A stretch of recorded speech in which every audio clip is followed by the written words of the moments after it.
Hello, AP Stat students. Today we are learning what to do when you have two quantitative variables and we want to find out if there's a relationship between them. So today's topic is called scatter plots and correlation. I think you've probably done scatter plots before in Algebra 2. So hopefully some of this is a review. But the idea is we're finding a relationship between two quantitative variables. So if you look at the right of the table, we have husbands and wives' ages. Each pair of numbers represents a married couple, and we just ask them what their ages were. Okay, so notice the data is paired up. It's like this would be like couple 1, couple 2, couple 3, and we collected 2 pieces of data from each couple. Okay, so we'd like to know, is there an association between husbands and wives' ages in married couples? So one thing we want to do is make a graph, of course, and the graph is called a scatter plot. Okay, your calculator makes these. So what we're going to do is we're going to enter the data into L1 and L2, just like we did for histograms, except we're going to enter 2 columns of data. Let's put the husband's ages in L1 and the wife's ages in L2. Remember, to get there, you hit the stat key and then the edit key. And your screen should look like that, where all the husband's ages are in L1 and all the wife's ages are in L2. To make a scatter plot, you would go to stat plot, which is in the upper left-hand corner. Make sure it's on. The scatter plot is the one that's highlighted in the picture there, right here. And your X list should say L1, your Y list should say L2. And if you have a fancy calculator, you might be able to determine the color of the graph. I guess mine was fancy. Then before you actually make the graph, you should hit zoom 9. Remember, that makes the screen fit your data. So if you hit the zoom in the middle of the top row and then choose 9, zoom stat, there's our scatter plot. Okay, remember the husband's ages were on the bottom, because we said that was X, and the wife's ages were on the top. And you can see that there seems to be a relationship.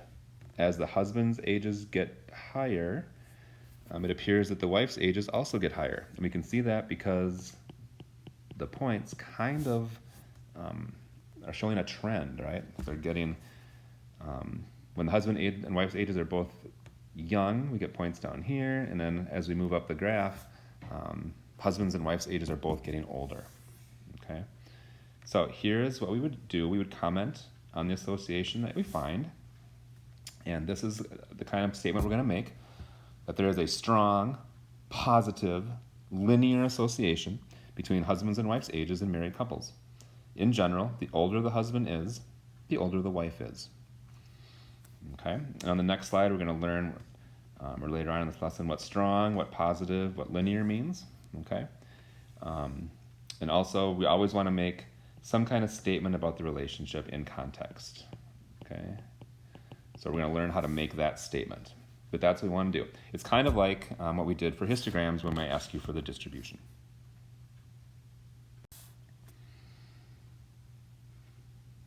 So, the association between two quantitative variables is very much like the distribution of a single quantitative variable. Remember, we did shape, center, spread, and outliers, and our mnemonic was socks.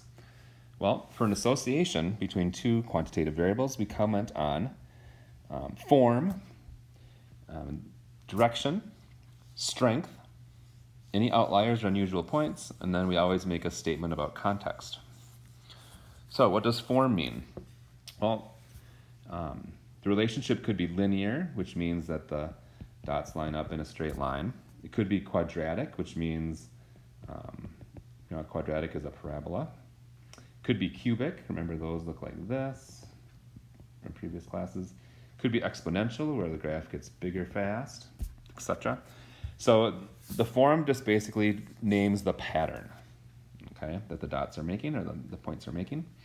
The direction is either going to be positive or negative, and basically, is the graph going up from left to right? Then it's a positive direction. Is it going down from left to right? Then it's a negative direction. Okay. I should say, in AP Statistics, we are only really going to be studying linear forms. Okay. So when the data makes a line, that's the pattern. But it's important to understand that there are other forms as well. The strength, that is how well does it fit the form. Okay, it's strong when the points follow closely to the form, and it's weak when they vary greatly from the form.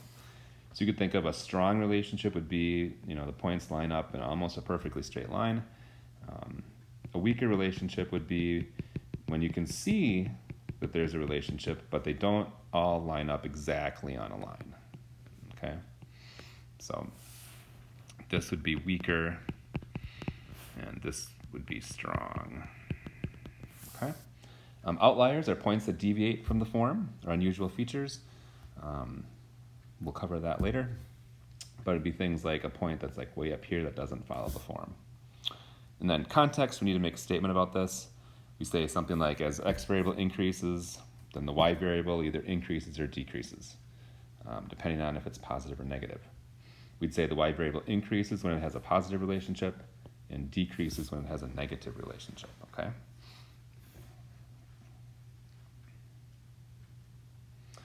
Sometimes it makes sense to put one of the variables on the x-axis and the other on the y. If one variable logically comes before the other, we call this variable the explanatory variable and place it on the x-axis. The other variable, which logically comes second, is called the response variable and should be placed on the y-axis. In certain situations, it won't matter which axis you put the variables on, like our example above of husband and wife's ages. One didn't necessarily come first in the order there, so it doesn't matter if I put husband on the x and wife on the y or switch them, okay? We'll go over that some more in a bit. Now, the strength of our relationship actually has a measurement in AP statistics, and it's called the correlation coefficient. And it's denoted by the letter R. And it gives us a numerical measurement of the strength of a linear relationship between the explanatory and response variables. One thing that's important here is that R is only for linear forms, okay? R does not mean anything if the form's not linear. So our correlation coefficient is only when the form or the pattern of the points is a straight line, okay? Here's the equation for R. And you never have to do this by hand, but I just wanted to show you what it is. Notice it's going to be multiplying the z-score for the x-coordinate times the z-score for the y-coordinate, and then adding them up, and then dividing by n minus 1. So it's kind of like an average. But we'll talk more about R in a little bit, but that is the equation. Be careful, don't say correlation when you mean association, okay? A lot of people use the word correlation for every form, but correlation is only linear, okay? So that's this sentence right here, super important. The word correlation should be reserved for measuring the strength and direction of a linear relationship between two quantitative variables, okay? So if your pattern was like an exponential where the graph isn't a straight line, you would not use the word correlation with that, because that pattern is not linear, okay? But let's go into more depth with correlation. The sign of a correlation coefficient gives the direction of the association. So if the graph is going up from left to right, the R will be positive, and if it's going down from left to right, the R will be negative, okay? Correlation is always between -1 and 1. So the lowest R it could be is -1, and the highest it could be is +1. Okay. For strength, the closer the R is to 1 or -1, the stronger the relationship. Okay. The closer R is to 0, the weaker the relationship. So on this number line, as you can see here, 0 for R would be a very weak relationship. If R was 0.5, we think it's moderately strong. And if it's between 0.8 and 1, we say it's strong. Going the other direction, between -0.5 and -0.8, it's moderate. And between -0.8 and -1, it's strong. Okay? So closer to 1 or closer to -1 is very strong. And direction, if the R is greater than 0 or positive, then the relationship is positive. As x increases, the y increases. If the R is less than 0 or negative, then the relationship is negative. As the x variable increases, the y variable decreases. Okay. Here's another little chart which will help understand this. These are R values below the pictures. And you'll see in the middle, where the R of 0, you can't tell what the pattern is. You know, where would you draw the line? Would you draw it here? Would you draw it here? Like, you just can't see where the line would be located. That's an R of 0. And you can see on the very ends, this would be an R of -1. Notice that all the dots line up in a perfectly straight line, and it's going down from left to right. Over on the left-hand side, we have an R of 1. Notice all the dots line up in a perfectly straight line, but they're going up from left to right. And then you can see an R of 0.9 is still pretty strong, but the dots don't perfectly line up. Same thing over here with -0.9. The dots don't line up perfectly, but they're pretty strong. And then you can see an R of 0.5 and -0.5. There's more spread on the dots. You can see they're pretty less close to a line that you drew through them. Okay, so a little weaker relationship. Okay, so hopefully that helps your understanding of the R. It's a really good measure of the strength and direction of the relationship. Now, our calculators can calculate R for us. Okay, but first we need to make sure that the R value is activated on your calculators. So one thing you can do, some calculators have this buried in the mode. So try hitting the mode button. The mode button is in the second row of your calculator in the upper left-hand corner. And you'll get this screen. And if your calculator has this row right here, Stat Diagnostics, make sure that that is turned on. So you could arrow down there and click, move it over and make sure that the on is highlighted. That will turn the R on for your calculator. If you can't find the Stats Diagnostic button in mode, then you'll need to go to the catalog on your calculator. And the catalog is above the 0 key right here. You have to hit second 0 to get it. And then you'll get a whole list of every command in the calculator.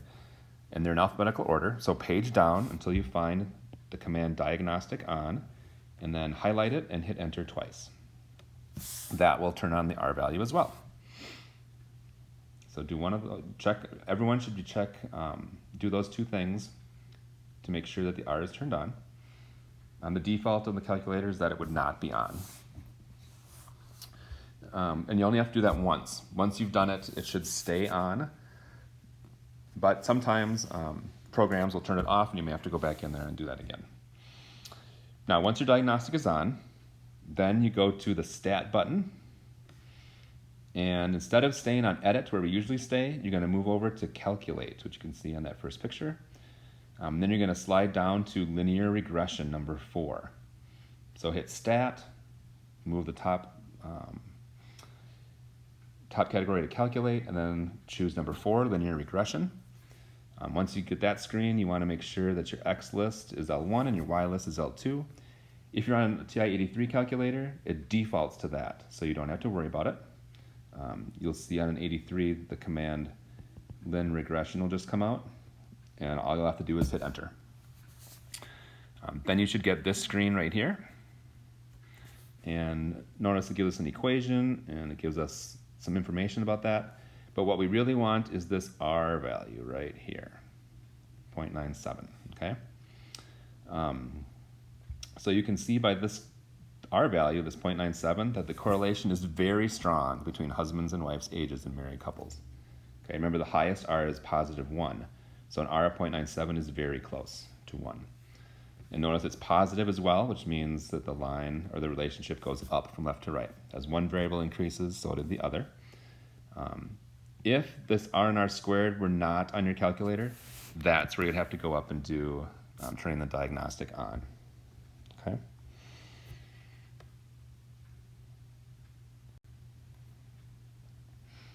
Now, here's some additional information about the correlation R. Correlation can be exactly equal to -1 or +1, but these values are unusual in real data because they mean that all the data points fall exactly on a single straight line. You will not see that very often. Okay? A correlation near 0 corresponds to a weak linear association. Remember, every time you see the word correlation, you should be thinking R. Correlation treats X and Y symmetrically. Okay? The correlation of X with Y is the same as the correlation of Y with X. So in other words, if you exchange the X's and Y's, you will still get the same R value. So if we had in our situation, we had the husband's ages in L1 and the wife's ages in L2. If we'd have reversed those and put the wife in L1 and the husband's in L2, the R value would have been the same. Okay, that's very interesting. Correlation has no units, so we never say like feet on correlation or seconds on correlation. There's no units. Correlation is not affected by changes in the center or scale of either variable. That means if you do a linear transformation, it does not affect its value. So in other words, we had the ages of men and women in years. If you had made those units days instead, like figured out how many days each person had been alive, and then did the correlation, it would still be the same. Okay. Correlation depends only on the z-scores, and they are unaffected by changes in center or scale. That's related to the previous one. Correlation measures the strength of a linear association between two variables. Don't forget that. It does not make sense to talk about correlation if the variables are related in a different form. And correlation is sensitive to outliers. A single outlier value can make a small correlation large or make a large one small. So correlation is not resistant. And we're going to spend a whole lesson on this, okay? But it's not resistant. Below is an example of a strong association between two variables, but a weak correlation because the form is not linear. The R value would be very low. So notice, there seems to be a very strong association between miles per gallon and the size of your engine. That's what displacement means. But notice it's not linear, okay? So we would not mention R value in this situation, okay? R would be off limits because it's not linear, okay? So this one has a strong association, but a weak correlation because it's not linear, okay? And just a couple more facts here. Correlation does not mean causation. So whenever we have a strong correlation, like husband and wife's ages, it's tempting to explain it by imagining that the explanatory variable has caused the response. But that's not true. Scatter plots and correlation coefficients never prove causation, okay? They are a step in the process, but they are not enough, okay? In order to prove that one variable causes another, we would need to perform a randomized controlled experiment. And that is Unit 3, which we will do this trimester, but it's later. So just because of a correlation, you can't say that one thing causes another. We can say there's an association, but we need more evidence to say that one thing causes another. So good luck with scatter plots and correlation.